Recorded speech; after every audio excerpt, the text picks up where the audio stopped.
trying to get him to come back home, or was it a pretty easy, seamless process? I wasn't trying to convince him to go anywhere. I think when he hit the portal, he was trying to find the best place for him, and I think nothing. I think home felt like the best place for him. You didn't get in his ear a little bit and say, Uh, "Come on, man, come back home." Not really. No, I told him I'd love to play with him, but I wasn't trying to make him go nowhere. You talk about making plays, right? What goes into that? Like, what do you have to do to be able to make a big play in a game at safety in terms of your physicality, your film study? How do you do it? I think the biggest thing is knowing your job, and the next thing I would say is, like you said, film study. Being able to anticipate and then trust your eyes. I think that's the biggest thing as a safety. A lot of times guys come up short from plays from not trusting their eyes. That's something I got to get better at too. Just be able to trust what you see and go. How do you in that anticipation, right? To kind of be in it. How do you feel like you are with that right now? I think I'm good, but I just need to get better. Just keep getting better. I strive for greatness. I think that's what we all do around here. That's why we say BIA. On the field, though, and on the football field, are you kind of guy like a shortstop on a major league team?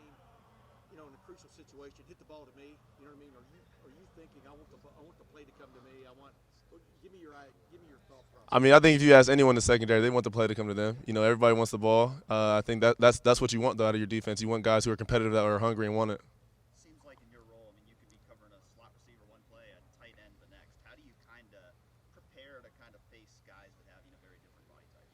I think you prepare in practice. We're going against the best receivers in the country. We got some really good tight ends as well, and I think Coach E prepares me for any situation he puts me in. Do you feel like you're equally comfortable whether you're going against a slot receiver or a tight end?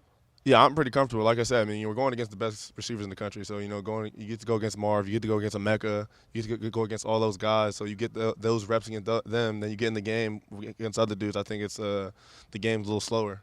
Who are some safeties that you like to watch or you like their game? Growing up, I really liked Cam Chancellor because he was a bigger guy that also plays safety. So that was someone I really liked to watch. He was physical. He was great in zone. So that's someone I really like to watch. I love to watch the YouTube videos on Sean Taylor as well. They're a super physical guy. You see the one where, well, I won't get into that. You personally, when you were a little kid, did you see yourself always playing defense? Obviously your dad was a star here. Yeah. What did you see? I definitely always see myself playing defense. I played a little bit of running back growing up, but I was always a defensive guy. Even when I was little, I got to play a little bit of defensive end in Little League. Then I started playing a little bit linebacker. Then I moved all the way back to safety eventually. So, yeah, I've always been a defensive guy. When you were Pee-wee, did they have an X on your helmet? Were you that big yet? Oh no, I got to play running back still. I wasn't that big. And one other thing, Jelani Thurman, in a nutshell, what does he bring to the program? I'm not talking about the other tight ends, but are you surprised the way he has progressed so quickly? Jelani's a great player. Like he's huge. He's a specimen. You guys like to say that about me. That's a specimen right there. And I think he's going to keep getting better. He's going to be a great player. I have a terrible memory. If this is wrong, I apologize. Did you ever play in the spring game where you jumped in front of a route and almost made a pick? Yeah. Can you remember that play or take us to that play? When you're talking about that anticipation, right? Trusting your eyes, it feels like maybe that was one of those moments. Yeah, I was underneath dropper in that play, and that was one where I did hesitate a little bit. And I think if I didn't hesitate, I could have had a pick and been gone with it. And that's what I'm talking about, just being able to trust your eyes, trust what you see, and go. And when you get all the way there with trust in that, right? What will that be like? I think I can become a really good player. I got a great coach in Coach E, and I think if I listen what he says and just do what I'm supposed to, I think he'll develop me into a good player. Sonny, Coach Alano was just talking about Malik Harper, kind of compared him to you and some of those same things in the process. And what have you seen from him so far as a freshman? I think what's really impressive about Malik is he doesn't act like a freshman. He knows what he's supposed to do. He's very trustworthy, and I think you can expect good things from him. You know what I'm saying? He doesn't make those freshman mistakes. How has he gotten so big so quick? Coach Mick does a good job. You know what I'm saying? Coach Mick and the nutrition, they do a good job. If you do what you're supposed to do, they're going to get you where you need to be.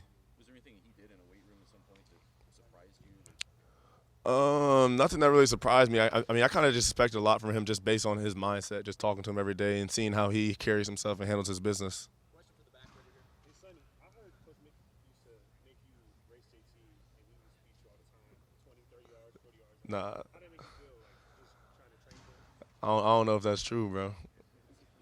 I don't think so. I remember he was telling me, we have to have Sonny, continue to get faster. I forgot about that one. Yeah, short-term memory. Couple quick questions. You and Cam both playing that nickel spot. Do you feel like you two kind of have complementary skill sets out there? What do you mean by that? Just like, you know, obviously he's got a different body type than you have. Do you feel like you guys can kind of do some different things at that same position?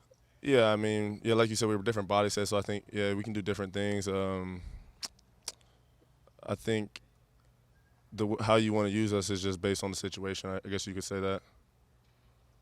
Anything else? The Last question. here you are. We see you running with the ones. The decision to reclassify. What did you get out of it? Where are you today as a football player, as opposed to if you know had gone through spring practice as a freshman? This was I think reclassing was a really good decision. I felt me reclassing was going to set me up for this year, and I think it did. I think I was able to get a year under my belt. I got some experience in a big game, and I think that really pushed my confidence ahead. You know, coming in as a freshman, it's a little harder to try and compete for a starting job on day one. Not saying that I couldn't have tried to compete, but I think it put me in a better place to compete for it. When you reported last year, what was your size, height, and weight?